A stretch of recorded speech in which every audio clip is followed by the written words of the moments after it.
Bun venit la o nouă incursiune în profunzime. Astăzi avem pe masă un text care, deși vechi de secole, pare scris sincer pentru lumea noastră agitată. Secretul florii de aur. Da, e incredibil de actual. Sursele noastre îl prezintă nu ca pe un text religios, ci mai degrabă ca un manual de utilizare a minții, o sinteză a metodelor budiste și taoiste. Exact. Așa că ne-am propus să intrăm adânc în textul ăsta și să vedem care e de fapt miezul învățăturii, adică care e metoda aia centrală despre care vorbește toată lumea și cum o putem înțelege noi astăzi. O întrebare excelentă, pentru că textul e plin de metafore care pot părea obscure la prima vedere, dar esența e surprinzător de directă. Aha. Însăși denumirea Floarea de Aur este o metaforă pentru potențialul latent din fiecare. Aurul nu e un metal prețios aici, ci simbolizează lumina pură a conștiinței, esența noastră. Lumina conștiinței. Da, iar floarea reprezintă procesul de deschidere, de înflorire a acestei lumini. Deci, de la bun început, ni se spune că nu căutăm ceva exterior, ci învățăm să cultivăm ceva ce se află deja în interior. Ok, deci e un proces de cultivare interioară. Și, ca în orice proces de genul ăsta, primul pas e să înțelegi cu ce lucrezi. Textul face o distincție care pare fundamentală, cea dintre spiritul original și spiritul conștient. Da. La prima citire sună puțin ca dihotomia conștient-subconștient din psihologia modernă. E o paralelă corectă. E o paralelă bună pentru a începe, dar cu niște nuanțe importante. Spiritul original e descris ca fiind atemporal, sursa aia tăcută din care izvorăște totul. E ca cerul mereu prezent, neschimbat, indiferent de norii care îl traversează. Ok. Spiritul conștient, de altă parte, este format din acei nori. Gândurile noastre, emoțiile, amintirile, planurile. Este mintea noastră de zi cu zi, cea care analizează, judecă și se agită constant. Îmi place analogia asta cu cerul și norii. E foarte clară. Și textul folosește o metaforă și mai vizuală. Gândește-te la spiritul conștient ca la un director executiv super stresat, care aleargă constant să rezolve probleme, dă ordine și se consumă. Dar spiritul original este președintele Consiliului de Administrație, tăcut și calm, care deține viziunea de ansamblu.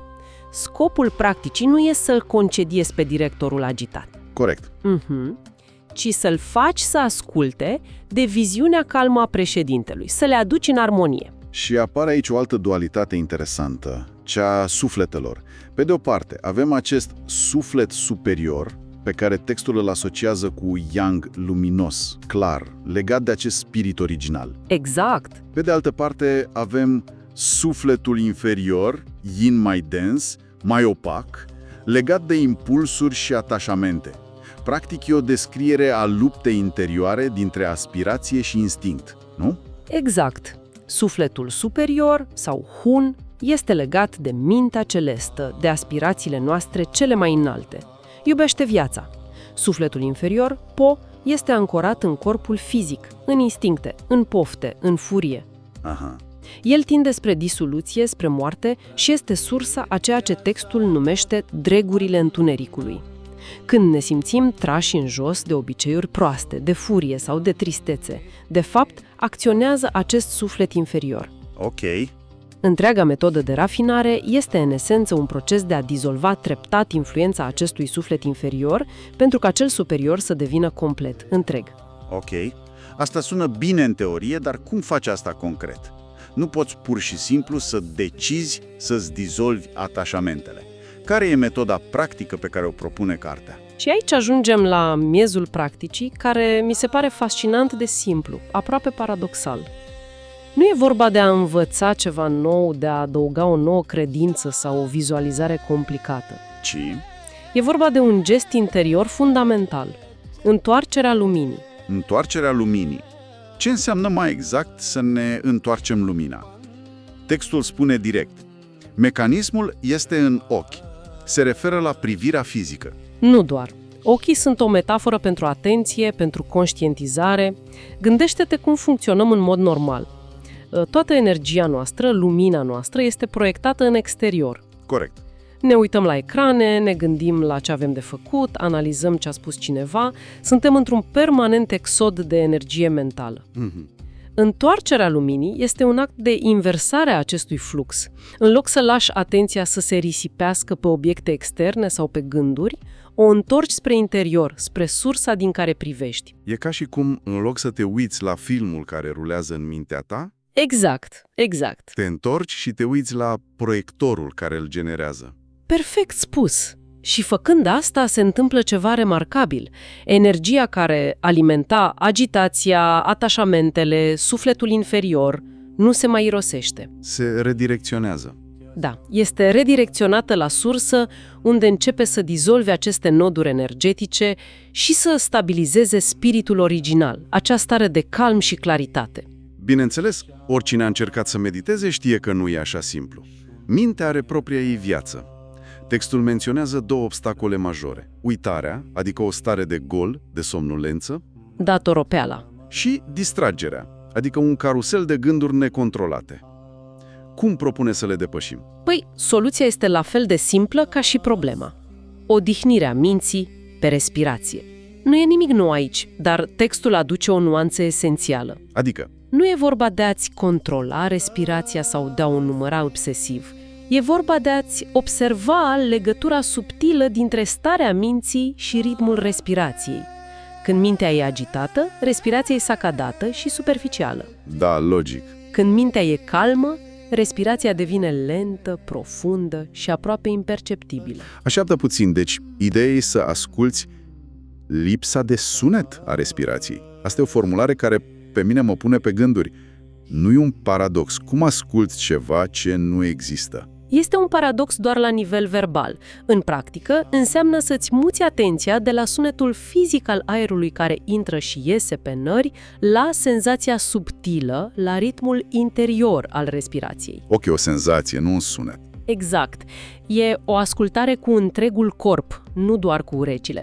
Scopul este să lași mintea și respirația să se stabilizeze reciproc, până când respirația fizică grosieră se estompează și rămâne doar un puls subtil, ceea ce textul numește respirație adevărată. Și atunci, Atunci, mintea nu mai are de ce să se agase și se poate odihni în sursa ei. pe măsură ce practica avansează, sursele noastre descriu anumite experiențe care pot apărea ca niște semne de progres.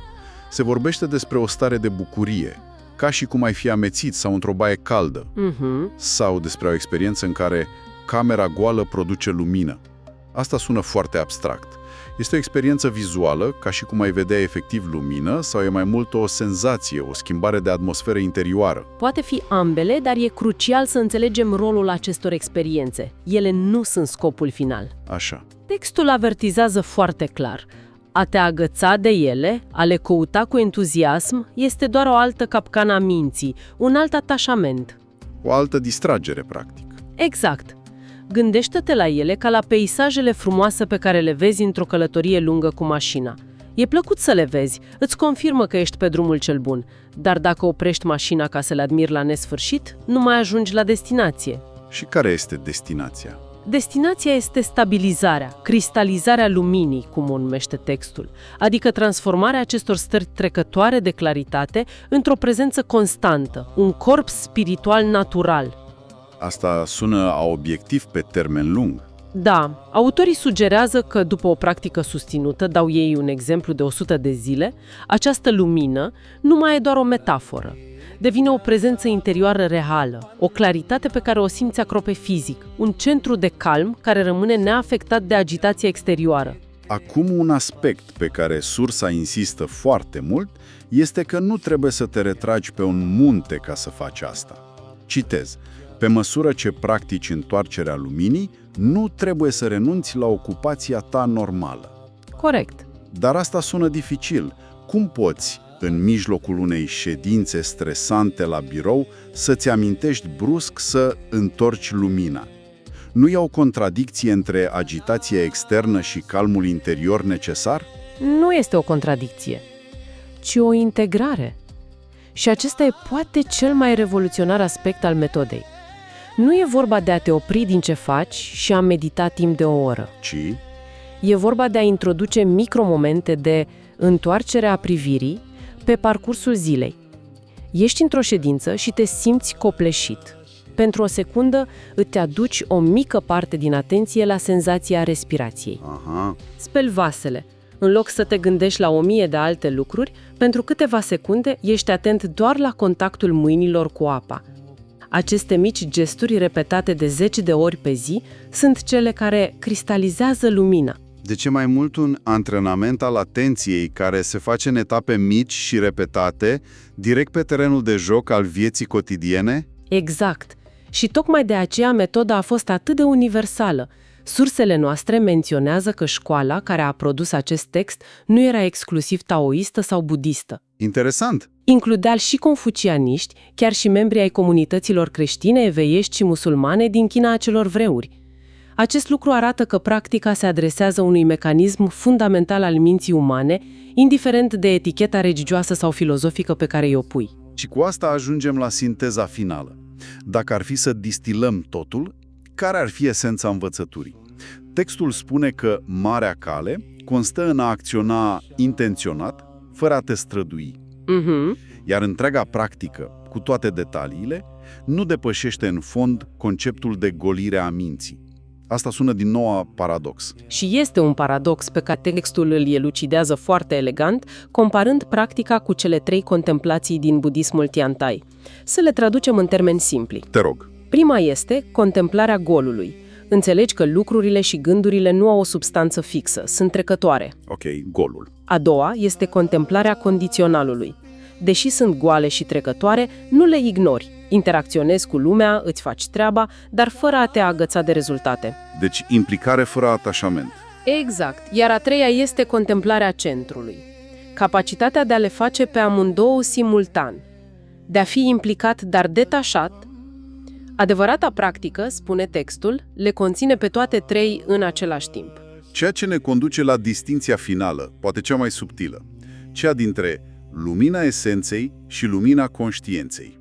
Aici cred că mult se pot pierde. Da, e o nuanță fină. Să încercăm să clarificăm. E ca diferența dintre a vedea pur și simplu un copac și a începe imediat să-l analizezi.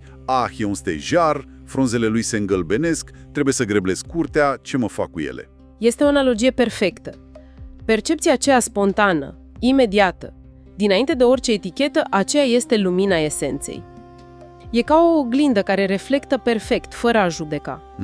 În momentul în care intervine mintea și începe să analizeze, să compare, să clasifice stejar, frunze, problemă, lumina esenței este acoperită, ascunsă de lumina conștiinței, de filtrul gândirii. Deci, întoarcerea luminii înseamnă fundamental întoarcerea la acea percepție pură, dinainte ca mintea să o fragmenteze cu judecăți. Exact, înseamnă a reveni la acea oglindă curată.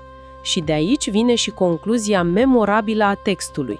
Când mintea este curată, acesta este elixirul.